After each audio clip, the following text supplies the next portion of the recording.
There was a time I gave a feck about literally everything. What if I sounded dumb? What if my shirt had a wrinkle? What if I had food in my teeth during that presentation? What if my ex's dog's cousin still thought I was weird? What if that stranger on the subway judged my playlist? And then I found a book that basically said, you have a limited amount of fecks to give, stop wasting them. Cue light bulb changed my life.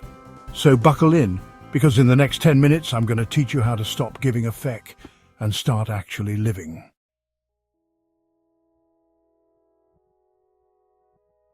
I used to be that person, apologizing for everything, even when someone else bumped into me. I'd spend 20 minutes crafting the perfect text, then another 30 overthinking their 2-word response. I'd post something online, then check every 3 minutes to see who liked it. 3 likes? Clearly, I'm a failure at life. I'd bend over backwards for people who didn't even like themselves, cancelling my plans, ignoring my needs, constantly available. Know what all that got me? Anxiety, burnout, and relationships with people who saw me as a doormat, not a human. But here's the truth, it's not about caring less, it's about caring better.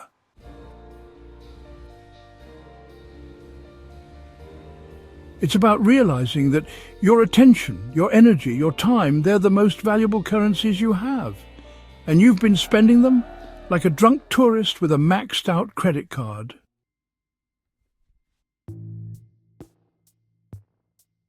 Imagine this. Every day you wake up with 10 fecks to give. Not 100, not unlimited, just 10. Now let's see how most people spend them. 3 on whether your outfit is trendy enough. 2 on who viewed your Instagram story.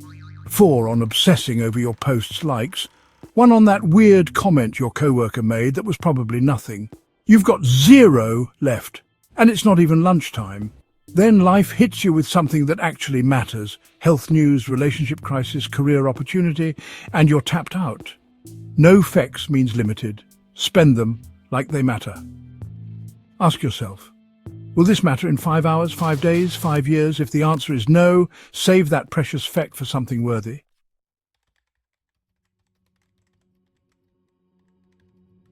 I used to obsess over a typo in an email for days. Now, I recognize it doesn't affect my value as a human being, not worth a single feck.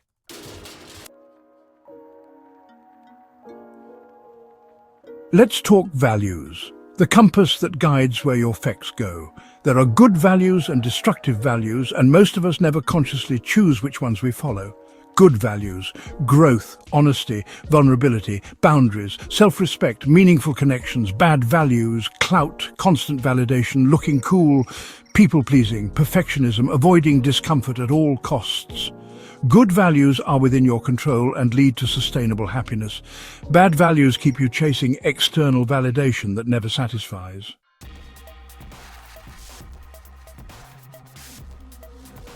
I once pretended to love NFTs to impress someone I was dating. I didn't understand them, I didn't care about them, and guess what? They weren't impressed by my fake enthusiasm anyway.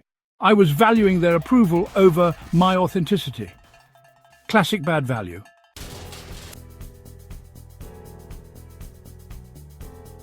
When you align your fecks with good values, decisions become clearer. Should I go to that party I'm dreading, or rest? If I value self-care over social obligation, the answer emerges. Bad values equal a fake life. Good values equal freedom. Try this. Write down what you actually care about, not what you think you should care about, what resonates in your soul, then audit your fecks accordingly.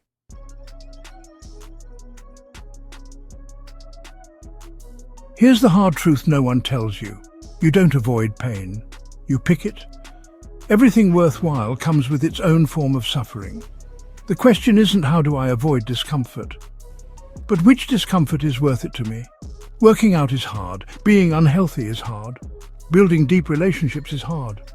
Loneliness is hard. Creating boundaries is hard. Being a doormat is hard. Choose your hard. That's where your power is.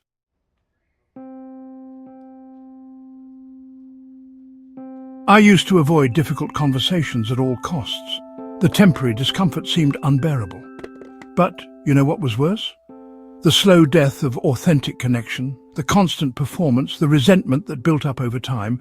Now I choose the right kind of hard. The growing kind, the kind that expands my life rather than shrinking it. What's your worthy struggle? What discomfort is actually an investment in your future self? Choose your hard.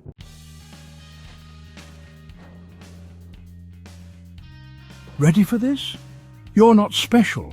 And that's the best news ever. Your anxieties, not unique. Your mistakes, made before. Your struggles, shared by millions. It means your problems aren't impossible. Others have faced them, others have overcome them. So can you. When I realized I wasn't some tragic, unique case with uniquely impossible problems, it was like putting down a 100-pound backpack I didn't know I was carrying.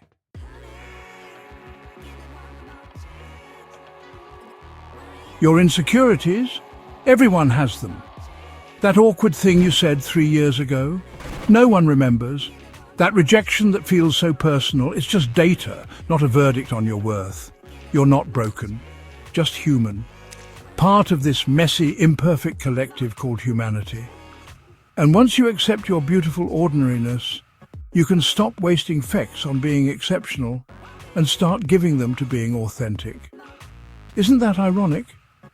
The moment you stop trying to be special is when you become most fully yourself.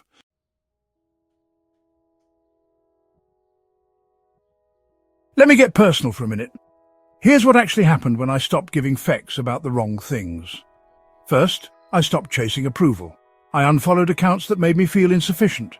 I stopped explaining my decisions to people who hadn't earned that access. I said no without guilt, no to events that drained me, no to relationships that demanded performance, no to opportunities that weren't aligned with my values. I quit watering dead plants, metaphorically and literally too. I stopped investing in one-sided friendships. I stopped trying to revive projects that weren't meant for me.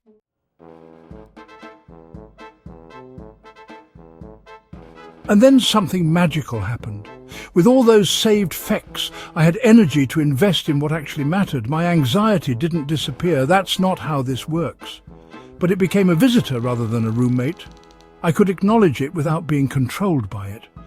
My relationships became fewer but deeper, quality over quantity.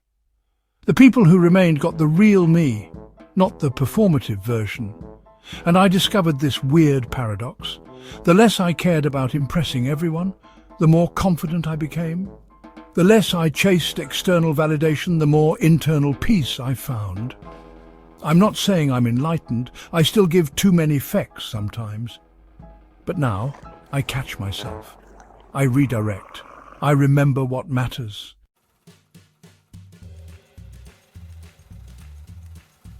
So here's your not giving a feck survival kit. 1. Your fecks are limited. Treat them like the precious resource they are. Budget them consciously. 2. Pick values that actually serve you. Authenticity over approval, growth over comfort, connection over impression. 3. Choose your struggle. All paths have difficulty. Pick the hard that leads somewhere worth going. 4. You're not special, and that's freedom. Your problems are solvable. Your failures are normal. Your worth isn't conditional. 5. Start small. Pick one thing to stop giving a feck about this week. Notice the energy you reclaim.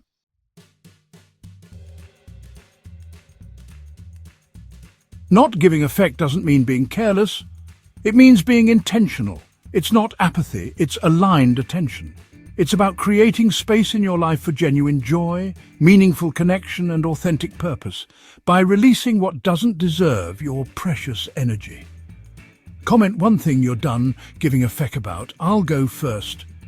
People who say, let's hang out, but never do.